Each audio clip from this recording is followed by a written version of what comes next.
தேர்தல் சரியாக நடைபெற வேண்டும் என்றால் 10 நாட்களுக்கு முன்னதாக டாஸ்மாக் கடைகளை மூட அரசு நடவடிக்கை எடுக்க வேண்டும் என பாமக வேட்பாளர் திலகபாமா கூறினார்.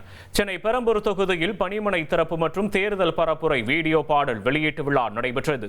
அதில் கலந்து கொண்ட பின் செய்தியாளர்களை சந்தித்த திலகபாமா, மக்கள் விரோத ஆட்சி நடைபெற்று வருவதாகவும் அதற்கு மாற்றம் வர மக்கள் தயாராக உள்ளதாகவும் தெரிவித்தார். தேர்தலும் பிரச்சாரமும் சரியாக நடைபெற வேண்டும் என்றால் 10 நாட்கள் டாஸ்மாக் கடைகளை மூட அரசு நடவடிக்கை எடுக்க வேண்டும் என திலகபாமா வலியுறுத்தினார்.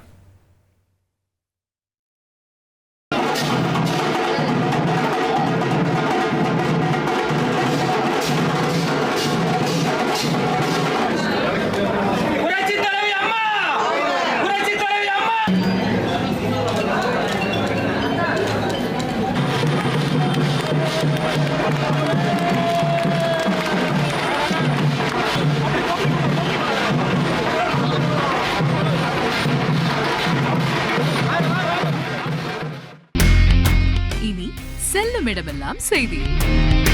தந்தி டிவியின் வாட்ஸ்அப் சேனலை ஃபாலோ பண்ணினா செல்லருக்கும் இடமெல்லாம் செய்தி. இதோ QR கோட் இப்பவே ஸ்கேன் பண்ணுங்க, ஃபாலோ பண்ணுங்க.